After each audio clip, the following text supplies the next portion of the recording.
everybody, and welcome to the newest, latest, greatest episode of the Universal Church of Truth, where myself, Hunter, and Mary. Mary, my wonderful, intelligent co-host, break down what is going on in Miss Marvel. Today we are talking about episode 4, whose title I have already forgotten. Same. Seeing Red, which makes a lot of sense. Um, we're going to start the way we always do. Mary, please give us your general thoughts, feelings, emotions. Yeah, I think it's my favorite, I think, of all of them. I really liked it a lot. I thought a lot of it was just very well done. I mean, there were some absurd things. I gotta say, okay, so in the Supermax prison, first of all, not very Supermax. They walked out of there. Second of all, and this is a little dark, but the concept that these American guards don't have lethal weapons was wild to me. I'm they're shooting air guns at these people or something. I don't know. That's gonna stick with me. But okay. Other than that, I thought so much of it was really well done. I really liked the action scenes. I mean, they had that chase sequence which lasted a while, and there were 3 different layers of it at one point. It was a good chunk of the episode for sure. I mean, at times it was the kind of shots that make some people sick. I don't really have that problem, but I was I could see some people not liking this, but I really like that. And I mean, we're slowly getting more of her story, and that's what's really the interesting part of it. And yet they're managing to stretch it out more and more, and it's still interesting. And I'm not holy shit, just tell me. But I mean, I think we kind of learn that the Jin thing is not really that simple. It's more of a that's what they called them back in the day, kind of thing, which is cool. The whole Red Daggers multiple thing, wild. No clue where that came from, but kind of cool. I'm not against it. So that's very interesting, and I don't know. Yeah, I mean, all episode 4s of Marvel shows end in this cliffhanger. Usually it's very twisty. I mean, Moon Knight's a great example. That was the Asylum one. WandaVision, that was when Wanda turned and was what'd you fucking say about Ultron? And then so literally all of them do that, except What If, although that was the best episode. But to my point, so it did that. She's kind of in the past. I mean, no one seems to see her, but so I don't know. But she's not in reality, and she's in the past, and she's about to learn something crazy. So it did that, but I don't know. I still like it more than most of the other shows. Just quality-wise, I feel like they've done a better job at making the story feel more whole and more meaningful. And that's not a hit at other shows either. It's just I think this one does it better. So overall, I really liked it. Yeah. You said a lot of things that I agree with and are probably going to be talking points for this episode. Like you said with the quality of it, I feel like this show is doing a really good job of maintaining in a way that some of the other shows maybe haven't. Where even with Moon Knight, which I liked pretty much all of, and I feel like you and I, aside from the last episode, enjoyed all the way through. It's doing a really good job of taking what was good in the first couple episodes and just keeping that through the whole thing. Every week the pacing feels really good. I haven't felt even with Obi-Wan Kenobi around the 4th episode, I felt that dip where it felt okay, we had the beginning and the end and now we're just trying to get there. But this feels like every episode there is a purpose and there is a flow that's going through it. Let's start with the Jin, because like you said, it's not that they said that she's not actually a Jin, it's just that they kind of made it more complicated than just oh, she's a genie, or however they kind of described it in the previous episodes. I really liked, I think the best way they were able to kind of drive that point home without just over explaining shit was saying if Thor landed in this part of the world, we would have called him Jin. So I mean, it kind of opens it up to, obviously Thor is Asgardian, as we know, so it kind of opens it up to anything, but more specific to the people in that area. I don't know, when they first showed up, I guess from their other realm, that's where they were.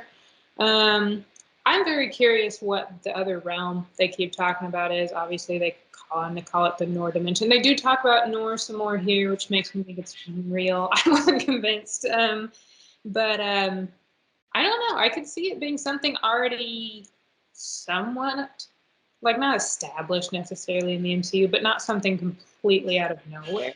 But I don't know. I don't know. Right. Yeah. Yeah, well, I made note of the Thor reference as well because I also thought that was such a great, quick, simple way to explain sort of what's going on without having to use a bunch of. I mean, they do kind of eventually use a bunch of big, fancy, intimidating words, but yeah, just that idea of being like, okay, these are more or less sort of like god alien people who exist like more of a realm thing than it is like an alternate dimension thing. So less multiverse of madness and more like Asgard or what we saw in Moon Knight and that sort of thing. Um, Still a little bit confused on how all of that works in relation to other things in the MCU, but I'm trying not to think about it too hard. You brought up the Nor stuff. I also wrote a note down about that. Um, it seems like that is maybe your new version of what was it, Hard Light, that you Yeah. didn't like. Yeah, and it means light. That's what they said last episode. Yeah. Okay, it's better than hard light, I guess. I don't know. Yeah, it's But more it's of an like interesting a thing to think like, and this is kind of, I guess, um, what's this word? This is the most positive framing of MCU fans generally, but to kind of expect them to embrace this word they don't know going forward is kind of that's the interesting part. I think it's fine, but there are so many people who just I don't think would love to acclimate like a word like that into their vocabulary. That's a separate issue, but that's kind of why I'm like, what?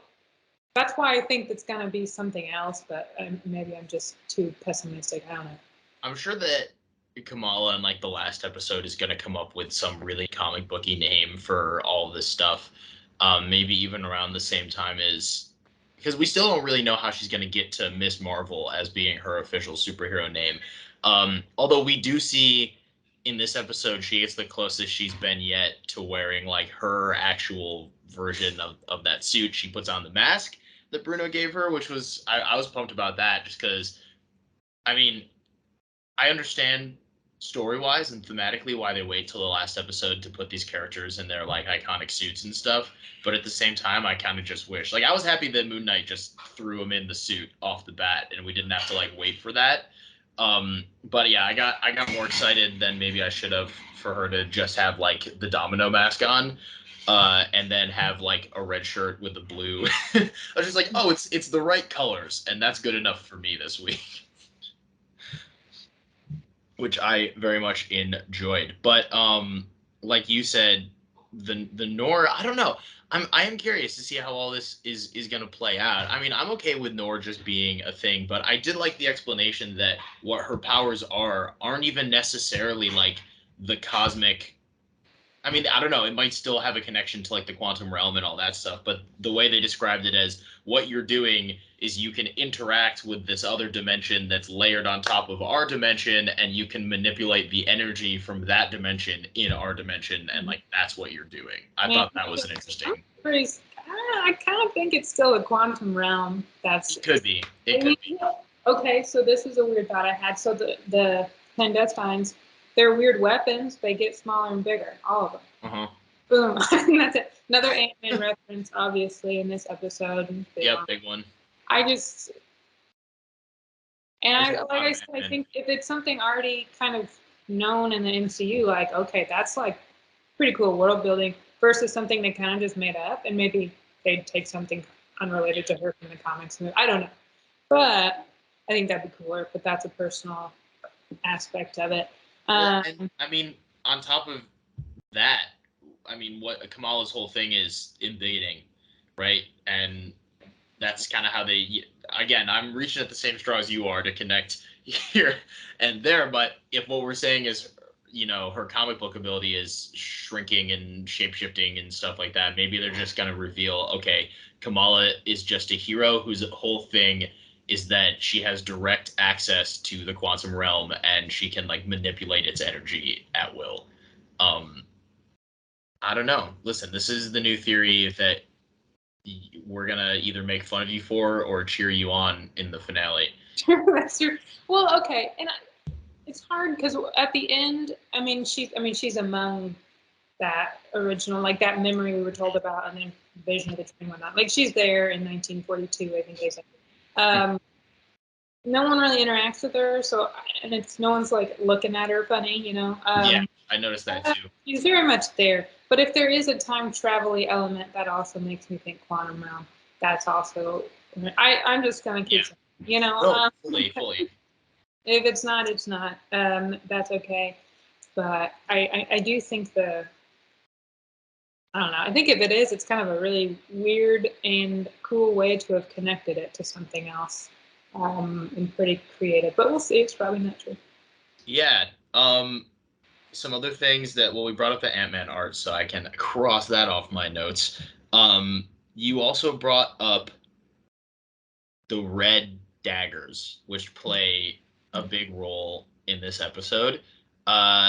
Even I caught off the bat that it is not simply Red Dagger, it is Red Daggers. It's like a whole organization. There's a history. It seems to be like maybe it's like a passed down sort of situation. I don't know. It's not fully explained. But that is in direct conflict with the comic book version of the character, who is very much just like a lone vigilante scenario. In fact, I think there's even a panel in the comic where he makes fun of the fact that Kamala thinks he might be part of some secret organization. He's like, nope, just my own thing. Yeah, no, I thought that was. I always wondered because he was in the trailers like a smidge, like someone else caught it. Like I don't catch things in trailers. But and so I wonder, like, obviously we knew she was going to Karachi this episode, but I wondered how they were going to throw him in there because he's an important character, just like So Ron is in the comics. Very different time periods were in the comics though, but she's kind of getting this little love triangle set up, I think, which is interesting. On fire romance going on.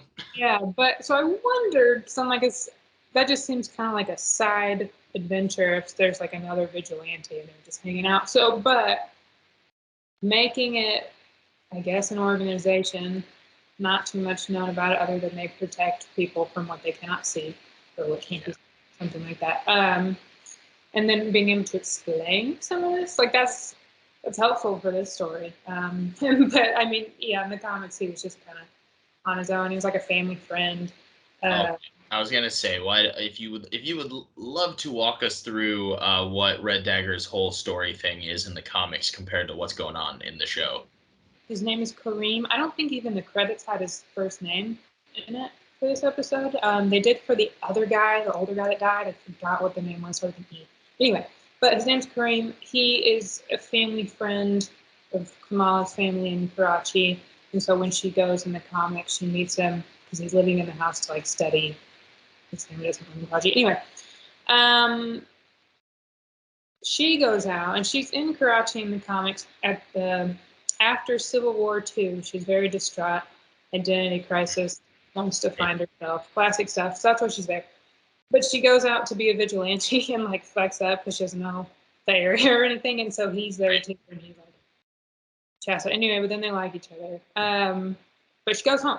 But all of a sudden, Kareem shows up later in Jersey City on like an exchange program, and they didn't know each other were the vigilantes, and they didn't for like a long time, which was odd. But anyway, so they're palling around, they're having a good time. I do believe he was her first kiss, and that was kind of a whole thing because she kissed a boy, and it was very much tied into the love triangle with Bruno at the time. Eventually, and she's got like a four-sided love square. Right, yeah, because Kamran's still. I know Kamran's still around. This episode, we find out he's not, or at least it further proves that this version of him might not be a full bad guy. Yeah, still we got Red Dagger. We got Bruno. Kamala is not short on options here. And here's the thing I will say.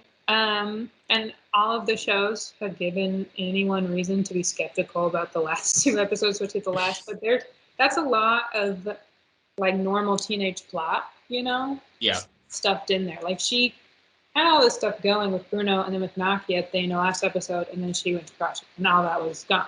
Great Right. episode, but eventually that has to be picked up and kind of resolved, at least for the series or the season. Who knows? That's a lot to do. It is. It makes me wonder if, like, how much. So, unlike Moon Knight, we know where we're seeing Kamala next, and we know that it's like whatever happens here is probably going to lead directly into the Marvels. So, it makes me wonder if there were any decisions made, and we'll probably talk about this more in later episodes, but like how much of it they plan on wrapping up in this season of television, and how much of it is intentionally being just set up to be talked about in the Marvels. Because I have a feeling the Marvels is going to end up being sort of like a multiverse of madness situation where there's going to be some stuff they just don't explain, and they just be like, all right, well, all this was tackled in this TV show, and if you saw it, you get it. If you don't, too bad. Too, because Monica still has only existed in a TV show. Yeah, that's true. And then so that's yeah.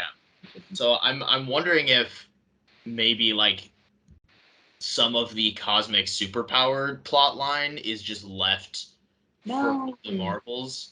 No, and I'd be so sad. I mean, I'm not saying I want that, but I'm saying it feels entirely possible. I would much rather get that and not feel resolved about her friends like at all, because that's an easy thing to do in season 2. I think is pick up on that. Maybe that's just me speaking. I don't want to be left hanging on this. I don't know. It's hard to like debut a character and say this is her origin, and then not tell you like why she's a superhero. Yeah. It'd be just. It would be kind of funny if she has like her powers all wrapped up, and then the Marvels, she doesn't even use them, and it's just all her asking Carol for like advice. It's like, yeah, I got like 3 guys, and I don't really know what to do about this situation. The Marvels is her saying, "No thanks, I got a lot." I got a lot on my plate that we gotta figure out. Yeah, so that'll all be really, really interesting. You brought up the Supermax as well, and I feel like we're kind of already talking about Kamran, so I guess we can maybe just hop into that. Yeah, you're right. Not a very Supermax prison. Someone else said this. I don't remember who. I don't know if I read it. I don't know, but they had the probably the 3D model of the prison, like we saw it in She-Hulk's trailer, and then we saw part of it here. But then is it the same? I didn't get a chance to go back and rewatch the trailer. It's the same prison. Unless I'm okay, cool. So, but as far as it's the same. The assumption is that this is the same security in charge of maintaining the abomination. Yeah. Well, I think, but what's interesting is they brought him in to let them escape immediately. Like there was no real point of it other than to say here's a prison almost. So maybe they were just purposely trying to put that in there, especially because damage control. They were kind of, mainly the second episode they were a bit heavy in their involvement, and then since then all they've done is arrest these people and then be terrible at prison security. So maybe that's their way of still being involved, even though they kind of died. I don't know. It didn't seem necessary, right, for them at all. But I don't know. It's interesting because there is a She-Hulk connection now. So I was kind of hoping that the prison would get a cool name, which I guess is still possible in She-Hulk. Like maybe they have a nickname for it outside of Department of Damage Control Supermax Prison. But I feel like Marvel prisons in the comics always have such like fun nicknames, and I was hoping, there's like the Cube, the Raft, the Big House because it's a tiny house. Like all this stuff that's super fun. And I don't know. I was just like, oh, Department of Damage Control Supermax Prison, not as much fun. But to be fair, if like a fun nickname is gonna come in, She-Hulk definitely seems like the show that they're gonna. Oh yeah, I can picture moment with the villains who then escape. That was weird. I can picture Tim Roth using his accent to give us like a fun little nickname. Yeah, so we talked about the Red Daggers. We talked about the four-sided love square. We have talked about the Supermax prison, a little bit about Kamran. I really want to talk about. We learn a lot about Kamala's family in this. We spend a lot of time with her grandmother, and we see her mom. So last week you brought up how her mom in the comics sort of like secretly knew she was Miss Marvel for a little bit and knew about these powers, and we were wondering if the same thing might play out in this show. Where was her grandma in all of that in the comics? Because it's starting to feel like her grandma might take that role in this show. Her grandma really wasn't. I don't think she was named in the comics. Okay. But she was not really much of a presence now. Cool. Yeah, I'm wondering if they're gonna take some of that and give it to her grandma in this, because her grandma seems to be the one who's like, go be a kid, and like, I got your mom, don't worry about it, and like, obviously her grandma knows all about the Bengals and the Noor and all that fun razzle dazzle stuff. So I'm wondering like how much of that is gonna be like split between her mom and her grandma. Although I will say in this we do see like that scene where her mom starts to lighten up after she has that conversation with her mom and realizes like, oh, I'm doing the same thing to Kamala that I was mad that my mom did, where like I just didn't connect as a mother as much as I should have. Yeah. So I'm wondering if maybe we're like edging closer towards that. But I really liked all of that. I mean, for me, this show, that's when is that did you just flash in and out? Yeah. I really that was really distracting. I don't know what happened. Okay. This show for me is at its best when it's doing the like family and friend thing. Mm-hmm. I love the superhero stuff because of course I do, but for me this show is soaring in the way that it soars because of this cast and the family and like the love and the heart behind all of it. So I really liked that aspect of this episode a lot. Yeah, no, I they've I echoed for a second. They do the mother-daughter relationship a lot of justice. Because obviously we've had Kamala and her mom, and that was already great, but then they kind of added the layer to it. And I mean the mom becomes the kid again, and it adds a lot to the mom's character, and then it even adds just to Kamala and her mom's relationship as a whole. And it is interesting because her mom is like this rock between the two of them. It's not even like the exact same relationship here is happening again. It's almost like the opposite. Like her mom was more of apparently a Kamala in terms of these crazy theories. We still don't fully know what those are. They could just be that there's another realm of people like us, But they don't fully explain why the family, or at least Kamala's mom, felt like the family was shamed. And that's an interesting thing because no one else brings up the shame of Aisha except Kamala's mom, and then we've heard people in America talk about it. But Kamala's grandma doesn't seem to be concerned about it. None of it wasn't brought up by other family members. So it really does seem like there is something unique to Kamala's mom and her role in the story, more so than I think I would have guessed originally, or there usually is. I think she has a role to play in sort of, not necessarily the plot, but the structure of why things happen when they happen. But it's interesting. Yeah, so I mean, interested to learn more about these crazy theories. Because part of me is like, oh, that's sweet. But then I'm like, ooh, we got a lot of creepy conspiracy people here. So I don't know if I actually like it. Really depends. I'm interested, like, so the Red Daggers knew about Kamala's like great grandmother and like knew about all of this stuff, but did they ever explain like how they knew? I feel like they just know, and Kamala's like, oh cool, you guys know, and they're never like, oh, we met her, or like, oh, we know all. They're just like, yeah, we just know about it. We're like this crazy organization. I assume that's something, probably an episode 5 thing. Episode 2 does everything, Also, the tech in their base is like crazy good. I was like, who built, like, did they build this? Is it like a spiritual thing? They have like, they got some stuff in there that like Avengers headquarters didn't have. And I was like, I don't know how is this connected to the Kree somehow? Is this, what's going on here? There was like a lot going on that is unanswered. Yeah. No, and I mean, obviously, Kareem Red Dagger, that's not really the last time I've seen was that episode.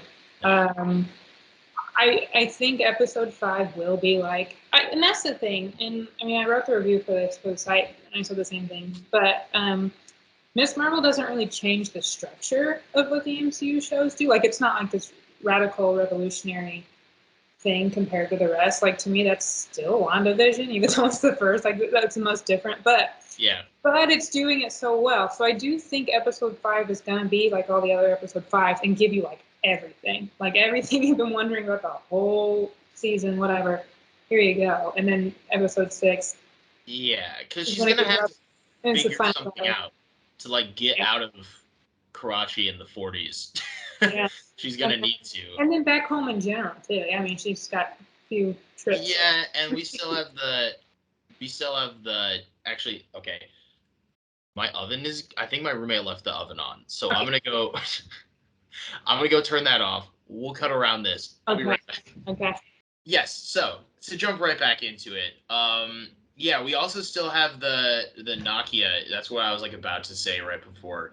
Anyway, we still have the Nakia thing up in the air too with her friends. Like when she gets back home and she has all this stuff, and we still have Bruno is gonna go to Caltech, and Nakia's mad at her and won't answer, and yada yada yada yada. I do think that. I feel like Nakia to me is like the one like clear.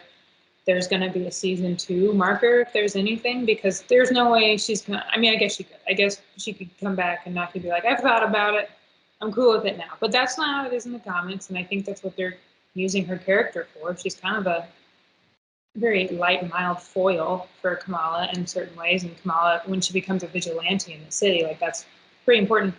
So I could see that being something that leads off. And we see it going forward. Again, we don't have season 2s of these shows yet, so it's kind of hard to say what they're planning on. But right. It seems to be a very well received show. People like her. Great, maybe. Anyway, but that's what I can see that, because there's no way we look at an episode 5 and we find out everything. We're like, cool, she's Ant-Man. You know, that's the big reveal. She's the same person. And but still, this is Paul Rudd. We can't. We can't. So she does shapeshift. True. Yeah, but they can't do that. I mean, they realistically, you're not going to do that and solve all of her social, normal, teenage stuff in that same episode. So like something has to not be resolved, or just very poorly rushed, I guess. But so far, I feel like the difference between Kamala and some of the other shows. I mean, Loki, we immediately got like a season 2 renewal and all that stuff. But like Moon Knight and even WandaVision, I feel like with them, we weren't sure where their next steps were going. So like Moon Knight, I could totally see being like a team, even though I would love a season 2, I can see that character being a team up only character in the way that they use Hulk and all that sort of stuff. But Kamala, it feels like, you know, they're going to make her a major character in the Marvels. This show is well received. I mean, there's so many team ups and stories and stuff in the comics that they could use with her, and she feels so primed for the MCU. Like, it feels like she's going to be a major player going forward, and I don't imagine them using her only in team ups. I really feel like this is a show that's destined for a second season, or at the very least she's going to get another solo project of some kind, whether that be like a movie thing. Like Falcon and the Winter Soldier had some things left undone, but like they announced a movie afterwards, so yeah, like we knew about Doctor Strange too. Yeah, and so like we knew but we also knew like, okay, Wanda's always been sort of a supporting character in Marvel's eyes, so like it's cool that she has this solo project, but we kind of had a feeling like it would make sense if they didn't renew this and this was like a cool one-off project, and then we see her just in movies going forward or something. They plan it out so aggressively, right? Like, so if it was WandaVision and then Multiple of Madness, like they knew that transition long ago. So Yeah. if they'd done a season 2, it'd be like, okay, it's going to be 3 years from now, or how do we cram it in between something that's already planned? And I think for me, with Moon Knight, I just can't, because they have plans for him. They don't just do things without plans. So if they didn't already have a season 2 plan, which we don't have. Oh yeah, they know where he's going to show up next. Yeah, exactly. So I mean, I don't know. I never got the sense that that was something that they could go, because you have to work around so many different things at that point. But with Kamala, I totally agree with you. I think everyone loves her. Like, and I mean, her character has a very easy teenage story. You can keep going for a long time, for years, right? Like, I mean, and she can be an Avenger. She is not a young Avenger, but who knows what the MCU is doing with their young people. She could be in that. I don't know. And then the Marvels. And I can see a season 2, but I do see it after the Marvels. And I think that's part of the problem, is it always takes so long. Right. Because unless they're well, I mean, even in the recent Kevin Feige quote during like the press tour for Thor: Love and Thunder and all that stuff, he was asked about. I mean, he's asked about it all the time, and he said it multiple times, but just within the past week has reiterated, we plan the MCU out, like they have the next 10 years planned. Yeah. They're planned through at least like the 2030s. So there's no way. In the like season 2 question, like it's either they have a plan or they don't. Like I don't think they're just throwing in a season 2 for anything. No, I think that they have a set plan, and they have like but I think that set plan is maybe not as tight as we think. Like I think they have a loose idea of what the next 10 years look like, and then depending on audience reaction, depending on what they need for other projects, yada yada, then they shift and adjust from there. But and I think that works for some more than others. Like in theory, like Loki makes sense. He's not really messing with a lot of stuff that the rest of the universe is, although, you know, Kang, I mean, so it's hard to say, but they clearly had that ready. They knew that was happening. Moon Knight, in theory, like he didn't connect too much already, so you could kind of keep him going without doing it, but I don't know. I never got the sense. Not that that's the point of this video, but I'm just going to say it. But I do agree. I think Miss Marvel could very easily have a season 2. And I think like merchandise leaks all had season 1 on them for Miss Marvel, but I don't think that means anything. But it's still fun. Don't remember where we started with that. We started with talking about how at the end of this episode she's stuck in 1940s Karachi, but she still has like all these plot lines, and how Nakia and that's still a thing, and Bruno and her are still like not in a perfect scenario, and he might be moving to California and all that. That's perfect for a season 2 thing. Like, I mean, that would be a terrible way to end a very limited thing. Is the guy she liked and was built out. He's gone. Well, that was just not an ending. Right, and we've spent way too much time proving that Bruno is like the one for her, because I mean they have.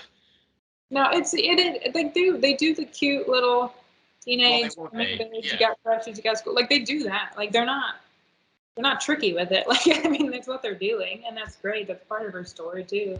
But that's why I don't know. I think those are clear pointers to me that this is already very much planned to not be the end of her solo stuff in the near future. But but she is in 1942 in Karachi. Also, those final like shots were like breathtaking. Not like they were really great. Yeah, but like I was like, damn, like they captured a lot just without having to say anything. And I thought that was, I don't know exactly how they did it. I'm not an expert, whatever, but they did. It was a great shot. It was very memorable. I mean, sticking with the theme of comparing this show to Moon Knight, even though it's like apples and oranges, it is doing a similar thing structure-wise, where like the first couple episodes are in the home city, and then now we're going abroad to the culture that's tied with the hero, and we're there, and it reminds me of Moon Knight in the same way, of like just the way that Karachi is filmed throughout the whole episode is so beautiful. Like they do such a good job of portraying that city and its culture, which again comes from like getting the right people to make the show and all of that fun stuff. But yeah, that structure is also there, of like, okay, well now she's in Karachi, now we're like really exploring this area, and they even do the same thing with the end credits. I noticed, where like the same way that Moon Knight switched from London in the end credits to Egypt to Cairo, they've switched to Karachi in the end credits, which I thought was fun. I think they're getting good with the end credit scenes. They are. Yeah. Yeah. It's real fun. Yeah. Yeah. But yes, and it was funny because like the other night, because I'm always like half dreading when I either wake up super early or stay up really late to watch these and do the review. So I'm just like thinking about it. And I realized like, okay, all episode 4s do the same thing. It's going to do this. And it did, but it's just so much better. I mean, Moon Knight was cool. Moon Knight was very cool. It was the boldest of all of them. Fair enough. But I don't know. I feel like this, it didn't have to completely change the story. I mean, that's what Moon Knight did for, a hot second. And it's still part of her relationship to her family. It's still part of her family history. And we're like in it. And it just all is just welded together so well. And I think part of why this episode's good is because it did leave Jersey City for a bit. So you didn't have the side plot of, Bruno making something scientific. I don't know. But it just all felt very cohesive, and it all felt so much more meaningful, I think, because it was just very saturated with it the entire time. Very well done. I don't know. I just, there's something about it that's better than others to me. And it's, yeah.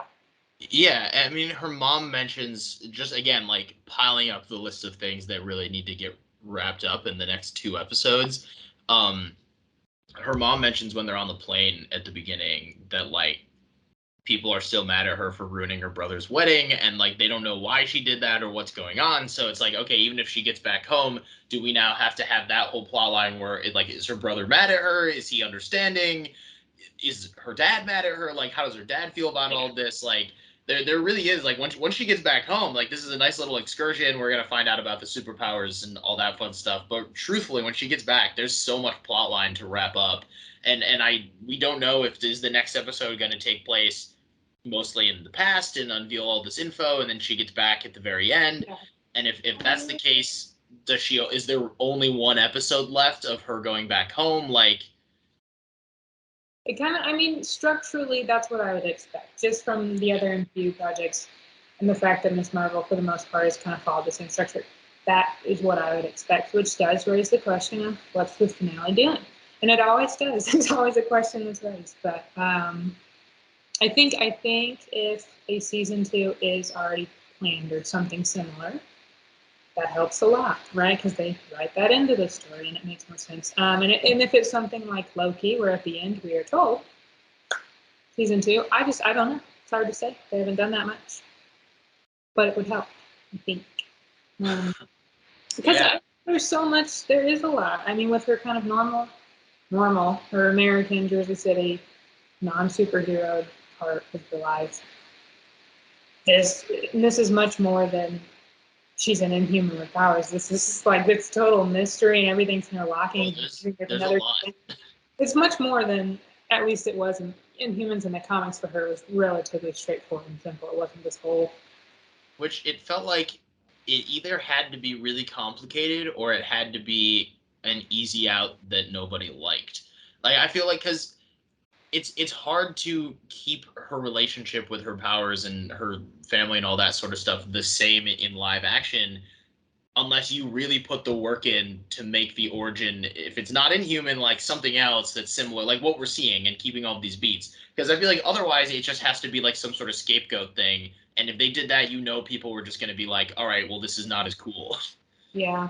And I do think that's because they are sort of almost backwards recreating the Inhuman thing. Like they're mimicking it, but they, I think they knew what they wanted and then worked backwards. So it is very complicated, but I hope it turns out very satisfying. But if it turns out and it's like, oh, we figured it out. Oh, yeah, she's an Inhuman. Like that's gonna be, at this point, I'd be a little upset. Like Yeah.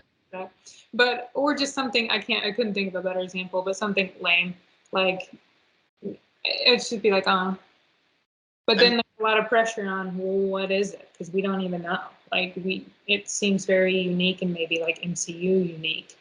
Right, and in like the last episode, like somehow the Ten Rings were involved, and there was like a Kree like blue hand, which doesn't come up at all in this. I was half expecting, honestly, when the Red Daggers showed up, I was half expecting them to be like, oh yeah, he's like an offshoot. The Red Daggers are part of the Ten Rings, and but like we have like this thing of it, and like Kree, and we're also Skrull. yeah, I'm just like I feel like there's so many connections and things coming into play, and I don't know what's just like a fun Easter egg and what is actually part Yeah, of. and that's true. I think that's a good point because I agree with especially the Ten Rings thing. Like, is that a fun That thing? felt super thrown in for the sake of connection, which again, if it's just like, oh, where the bangle was found happened to be a Ten Rings area or something, and it's like a fun Easter egg, that I'm totally fine with that type of world building. But now it's like, okay, did they have something to do with this? Because from what we learned in Shang-Chi, it does make sense that maybe at some point, like the Ten Rings had. I'm totally blanking on the Mandarin's name in the MCU. Wenwu. Yes, Wenwu.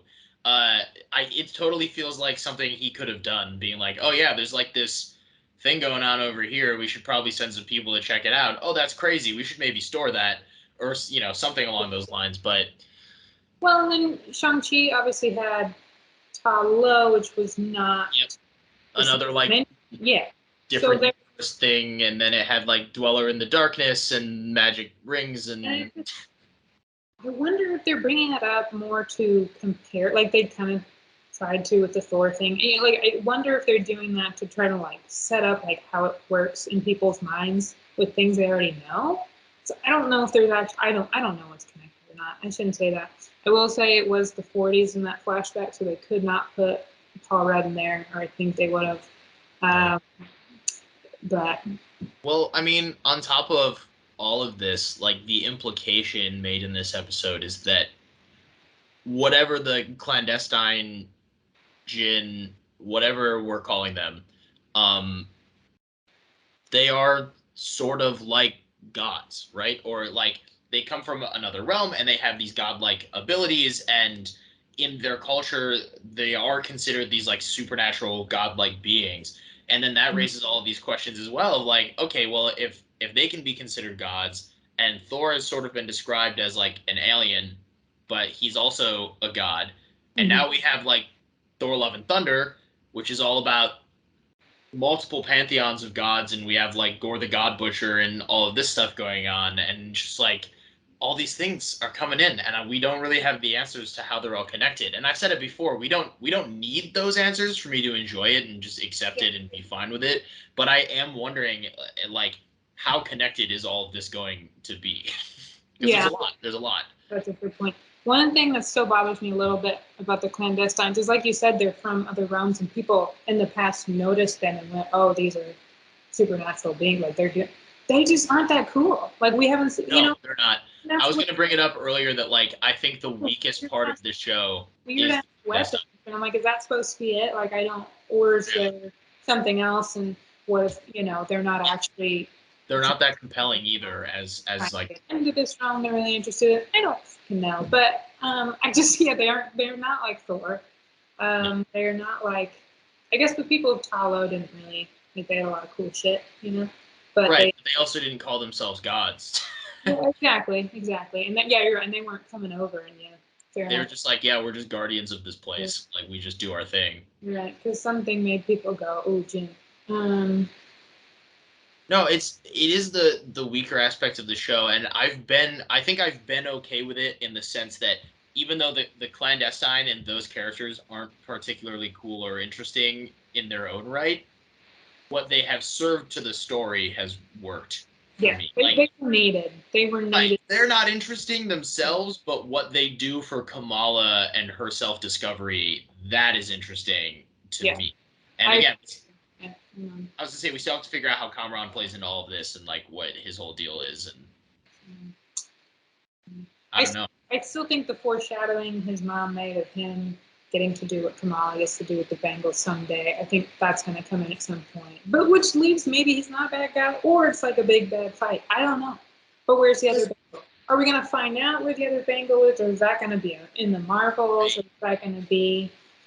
It's curious to me that they wouldn't. It feels like if you have Bruno, you have Kamran, and then you also have Kareem or Red Dagger or whatever we're calling him in this show.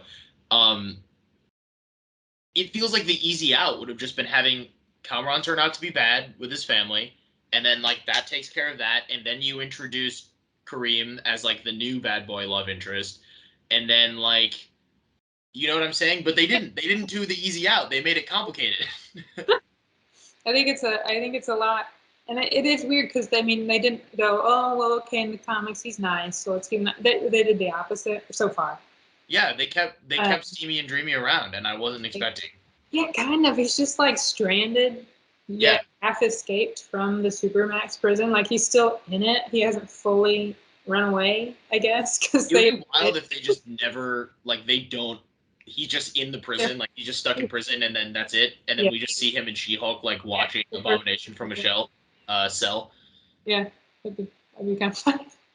I mean, it could happen. That could be it. This could be the last time we see Kamran. Yeah, I don't personally care about him that much. Like, if that happened, I don't think I'd really even think about it, except to go like, wait a minute. I don't know. And part of that is going into it. Her main squeeze is Bruno. So at the end of the day, that's we know it's not. I don't know, but for some reason, I just don't. I'm not particularly concerned what happens to Kamran's character. No, neither am I. But my theory that I'm going to put out, this is my theory that makes no sense and probably won't come true. Um, I'm still really locked on to this idea that his power set, what it looks like in the comics, is somehow connected to the Noor in this show. And I truly think he's gonna find that thing that like unlocks his power the way that like Kamala did or whatever. And his thing is gonna be where Kamala can manipulate it to like throw it and in big in hands and do whatever, that he's going to be able to like coat himself in it, in that like blue shiny thing. And I don't know, maybe it's like a shield, or I'm not sure how that's going to play out. I think it's going to happen. I do. It looks too similar. Well, that's true, and I do think I mean, his thing, like he had superpowers in the comics, and like that was very relevant to his story. So it seems like him being a bit more than the lame kind of guy he's been so far in terms of his lack of superpowers or whatever. Like he really does nothing. But I think that makes a lot of sense that that's something that'll come in towards the end. But And I mean, I don't know. Again, there's a lot going on, but maybe Kareem. One of them has to not make it out of this season. there's too many. Like Bruno's gonna be around, so it's gonna be Kamran or Kareem that like doesn't make it. I mean, in the comics, Kareem has more of a ability to make the Kamala Bruno love triangle so interesting. I mean, you could kind of throw in whatever dude, but easy out there. I mean, he travels in the comics clearly, and they didn't. I guess he knows who she is in the show because they knew Aisha, but they didn't know who each other were. It's fun, but I mean, that's something that could go be explored along with Bruno's leaving to go to Caltech. Like all that seems like stuff that's gonna have to be revisited for her story, which makes me think she's gonna have another story. I think what's interesting about this show, and again, I feel like we've already kind of said it in different ways, but like with Moon Knight, or when we did Church for Multiverse of Madness or Morbius or whatever, it's like there's such a set, like this is what happens in the comics, and when these we could just break down, bring up the Easter eggs, compare it, boom, we're done. And this whole series of videos is just turning so much more into us being like, who knows what's gonna happen, and let's just guess about it. It's fun, except if it's not Ant-Man. I will riot. I don't know, man. There's been a lot of Ant-Man references. Exactly, Paul Rudd. But no. Oh, that'd be wild. That would be. I could picture him doing it though. Why is he not cameoing and all this shit? I mean, I probably know why. Like, I'm sure he travels a lot. That's busy. But everybody loves Paul Rudd. I feel like Iman Vellani and Paul Rudd are like the poster children for everybody loves them at the MCU. Yeah. I don't know. In the quantum realm, as people. But yeah, how's she gonna get Miss Marvel? I kind of think some Captain Marvel is coming back in somehow in this show. Some like not necessarily Brie Larson and all that, but like the acknowledgement of her, like that's gonna have to come back around at some point because she still doesn't have her full costume like we talked about. She's still upping it, but the full one very much incorporates Captain Marvel. So just gonna have to think about it again. I think I don't know.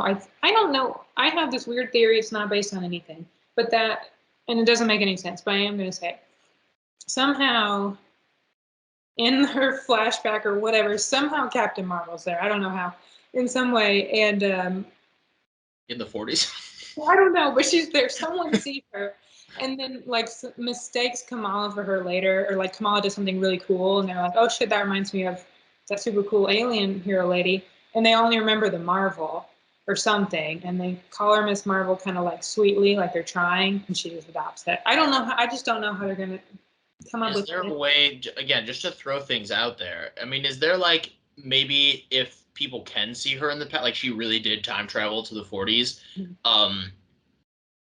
I don't know. Maybe she does something that like makes it in a history book, and then it like somehow someone connects that to like something that Carol does. I don't know. Again, it's really complicated, but You know what it is? You know what it is? Also, probably not true, but I got excited. So, okay. I'm so excited about this energy. Well, at AvengerCon, you had the little statue, I don't know what to call it, figurine of Captain Marvel, and it's what Kamala was wearing. I mean, for the cosplay, obviously, but it was very like blue and sparkly and Dark Knight. I mean, like, what if, like you said, she's in the past and she doesn't have that outfit though. But whatever, she does something, she looks like that. So when Captain Marvel rolls up later, that's what people think of. But then they're old. I don't know. I do. Well, she's still wearing the red and blue, right? In the past. Yeah. Yeah. But she probably has the mask. Yeah. It's interesting.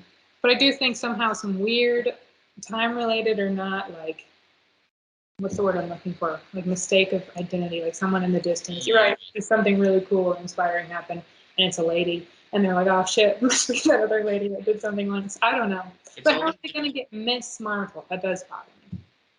Yes. Yeah, I don't know. It's all gonna depend on like how she's able to interact with the past.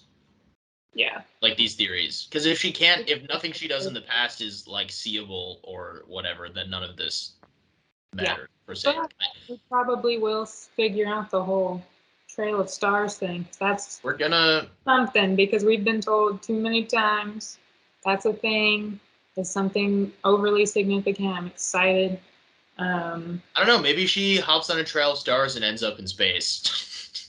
And then Carol's there and is like, who the heck are you? And Kamala's like, I don't know. And then she's like, I don't know. You kind of look like me, like little Miss Marvel, like a joke. And then she's like, and then something somewhat jokey. And then there's no way someone is seriously going to be like, this is going to be a great name for you. And then she's like, yeah. That's what I'm saying. I mean, I agree with that. I think it's going to have to be kind of an offhandy thing. But then I don't know. I'm fine with it because it's already her name in the comments. But like, if they try to, Nakia comes up with it. Maybe she bumps back into Nakia, and Nakia sarcastically calls her Miss Marvel out of spite, and it just sticks. Drops the spite. Yeah. A spite name. I don't know. That's also a mystery. What if they don't even name her in this season? They might not. You know what's going to happen is we're going to theorize about this. They're not going to do it next week. We're going to theorize about it for another week. And then in the last couple minutes of the last episode, it's just going to be her, like, for no reason, being like, I'm Miss Marvel. And then that's it. And none of our theories matter. I think at the end of the Marvels, she will decide she's Miss Marvel. Maybe even end of Ant-Man 3, since she at the end of Ant-Man 3. She has to struggle with her Ant-Man identity versus her Miss Marvel. In the plot of Ant-Man 3, where Paul Rudd has to reconcile with the fact that he's also Iman Vellani and he like doesn't know how to deal with it. It's called a bold creative choice. It is. And if you're not okay with it, that's a you problem. But yeah, Rudd and Iman Vellani are some. They should have us writing. We're just gonna come up with be like, yeah, and then Iman Vellani is Paul Rudd, and everyone's like, wait, what? We're like, yeah, it's too late. I'm making a great case for myself. I'm like, okay, Captain Marvel's in the 40s. And everybody's super old.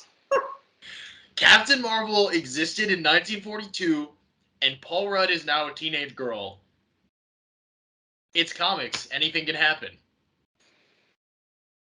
And then you would be fired immediately. We don't know how it plays. It could play out really well. Oh, man. Okay, well, is there anything else in this episode that you really want to talk about? I think we... Silence is deafening. No, I think I was thinking. I was still thinking about Captain Marvel in the 40s. So it took me for a week. This is how we're gonna... I'm just saying, we don't know what she's been doing since Endgame. It's been like any time. We have no idea. Time traveling. We don't know. But yeah, I mean, this episode, for all of the like deep dive into intel, whatever that we got in it, was surprisingly.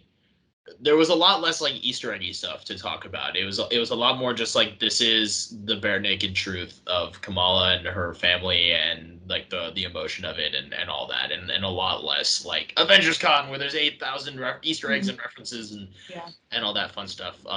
Very much it's Kamala. I mean, the whole thing is Kamala's story, but it's as specific as they can get. Like, they aren't. Yeah. Obviously, a lot of her story is she is, an American Pakistani, daughter of immigrants and everything like that. But they could easily have just kind of been like, yeah, that's on the side, and that would be terrible if they did. But they have not shied away from it. I'm super white, as you can see, so I'm not an expert. Maybe there are aspects people wish they would have gotten into more. I don't know. But yeah, I mean, that's why I've tried not to like jump too hard into that. I feel like it's one thing for me to say like, oh, it's cool that they're exploring this, and oh, I like to see that they're going to Karachi and stuff, but I it's not really for me to hop in and be like, all of the aspects were done perfectly. I'm the authority. I just mean, this whole episode was. I thought of this episode. This episode was unique, and the only thing I can compare it to is Black Panther, and there was like one white dude, and it was one of the clandestines, kind of whitish. Like that was it, and it's like Marvel do that, And again, I think just little things that the traditional, I don't like that word, but like, the us looking viewers that Marvel's used to like pandering to. Right. Well, I mean, plenty of things we just aren't accustomed to, but they still throw it in there. And so I think so often, and again, I'm not saying they do this perfectly at all. I'm just saying from the perspective of someone who's, I guess, pandered to generally, like there are things I'm just very unfamiliar with, but it's part of the story and it's not over-explained. It's not baby talked.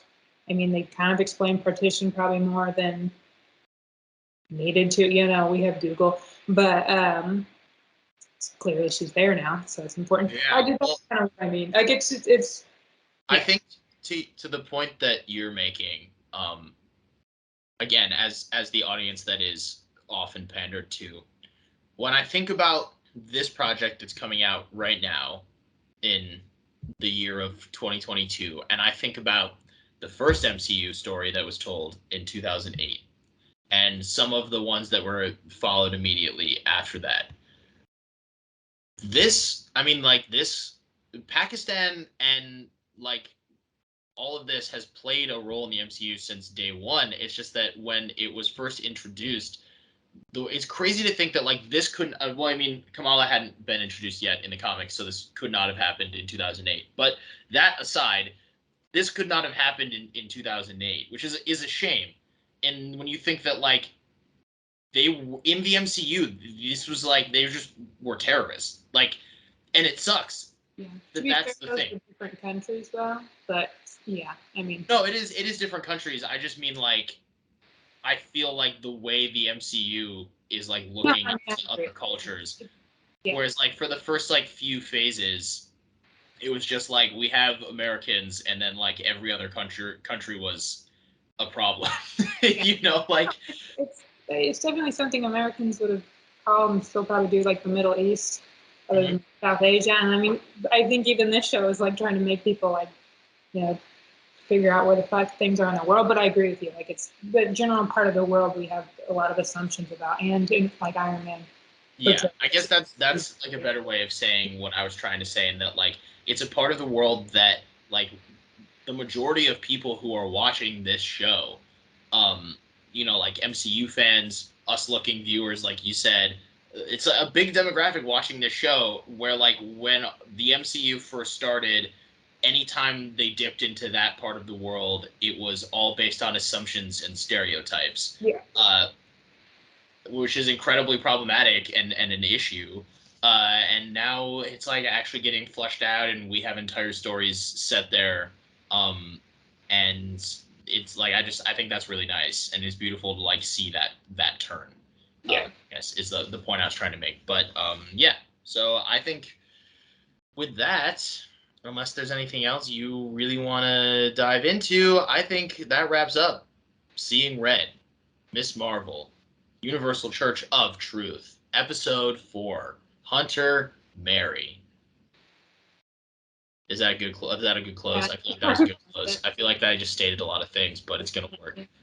Thank you for watching, everybody. We will be back next week for Episode 5, which we don't know for sure, but will probably be all about Karachi again in the past, in the Well, I mean, 1940s. it's not in Karachi in the 40s. She's on the place where the train's going across. This is details, but like, yeah. Sorry, she's in India, but yes, that's cool.